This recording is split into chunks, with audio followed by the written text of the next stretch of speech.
27 de enero de 1945. La Segunda Guerra Mundial está a punto de acabar. Los nazis reculan. El ejército de la Unión Soviética avanza y llega hasta el sur de la actual Polonia. Aunque sabían de la existencia de este lugar, lo que vieron superó con creces lo imaginado. Habían llegado al infierno en la tierra. Habían llegado a Auschwitz.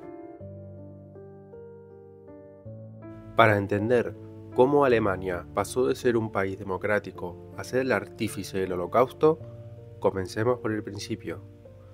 Poco después de llegar al poder en 1933, además de anexionarse países y rearmar a Alemania, los nazis comienzan una política antisemita que irá calando poco a poco en la población alemana. También comienzan a construir campos de concentración, siendo el primer gran campo de concentración el de Dachau, cerca de Múnich, que sirvió de modelo para el resto. Lo que al principio eran unos pocos campos de trabajo forzado para comunistas, homosexuales, gitanos y otros enemigos del Estado, con el tiempo se convirtieron en una máquina de tortura y asesinato a gran escala, conocida como la solución final. Para ello, se construyeron campos de exterminio, siendo uno de los más importantes Auschwitz. Esta fábrica de la muerte se dividía en tres campos. El primero de ellos, Auschwitz I, tenía capacidad para 10.000 personas y comenzó a funcionar en 1940. Sus instalaciones ya existían antes de la llegada de los nazis, que apenas tuvieron que adaptarlas a su nuevo uso. Aunque en un principio no fue utilizado como campo de exterminio, posteriormente se construyó una cámara de gas. Birkenau inició su construcción en 1941, fue el más grande que se construyó y se diseñó y utilizó como campo de exterminio. Por último, existió también Auschwitz III, Monowitz, que se comenzó a construir en el otoño de 1942. Las personas eran enviadas engañadas a estos lugares e incluso la propaganda nazi hacía creer al resto de la población que las personas enviadas a los campos eran bien cuidadas y vivían en condiciones dignas. Aunque con el tiempo muchos sospechaban que no era así, no podían llegar a imaginar el horror que se vivía en estos lugares, como los soviéticos cuando vieron Auschwitz por primera vez. Cuando estas personas llegaban, eran despojados de sus pertenencias, dejaban de tener un nombre y se les asignaba un número, que además debían saberse en alemán. También los rapaban y los vestían con el tan conocido uniforme de rayas. Su pelo era vendido por kilo y utilizado en la industria nacional, así como partes de sus cuerpos. Hoy, en el campo de Auschwitz I, podemos ver parte de los elementos personales de estas personas, como zapatos o maletas, a las que además hacían escribir sus nombres para que se supieran cuál era la de cada uno en su recuperación. La maquinaria nazi de tortura y mentira estaba pensada por personas en teoría educadas y cualificadas para que ésta fuera perfecta.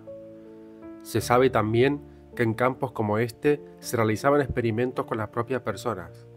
Es inimaginable el horror al que estas personas se tuvieron que enfrentar.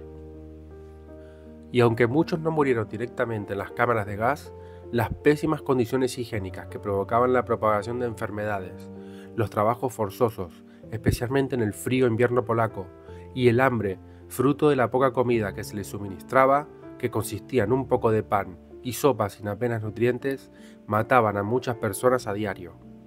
En invierno, en cada barracón solo había una estufa para todo el barracón, que como podéis imaginar era totalmente insuficiente. Aquí se podía llegar a menos 15 en invierno fácilmente, y con una de estas, no se calentaba para nada. Además les daban muy poquito carbón al día para poder calentar. Así que las condiciones tanto en verano como en invierno eran horribles. La desesperación por comer hacía que en ocasiones se intentara robar comida. Si una persona era descubierta, recibía un castigo, que podía ir desde la cárcel que había dentro del propio campo al fusilamiento. Pero toda esta maquinaria se industrializó en Auschwitz II, que tenía capacidad para 30.000 personas y al cual se le añadieron 4 cámaras de gas. Hasta aquí llegaban trenes cargados con cientos de personas cada día, desde distintos lugares de la Europa ocupada por los nazis. Estamos ahora en el Auschwitz II. Este campo ya fue construido de manera que se hiciera todo más automatizado, más a gran escala. Y aquí realmente vivía gente, era un pueblo de Polonia, que los alemanes, los nazis, sacaron a estos habitantes de aquí, destruyeron sus casas y con algunos de los ladrillos de estas casas construyeron los barracones.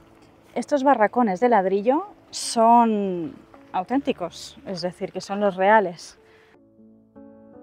Si tenías la suerte, entre comillas, de no ser enviado a la cámara de gas, la vida en el campo no iba a ser más agradable.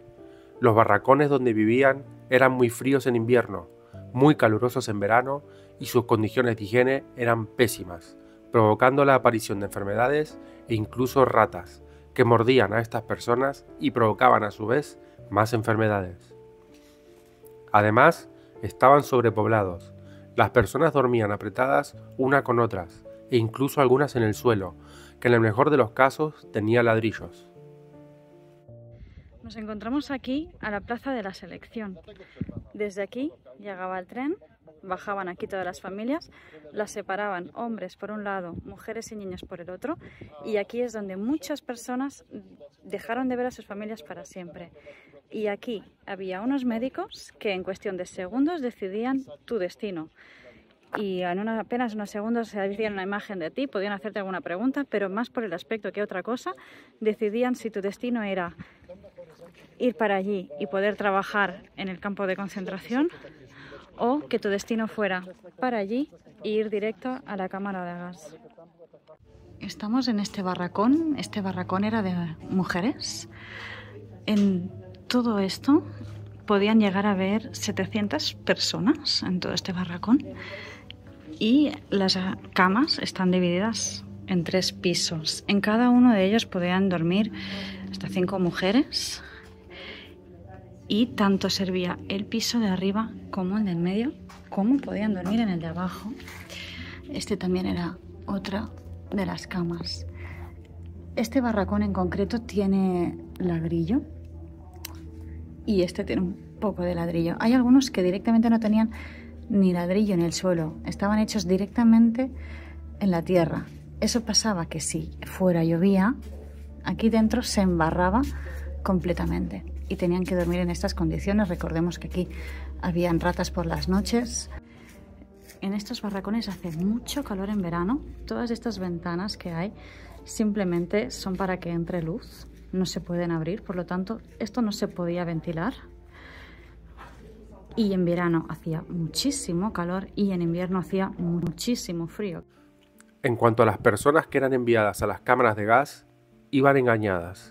Se les decía que iban a darse una ducha, se les hacía sacar la ropa y además se les indicaba que se acordaran dónde la colgaban para luego.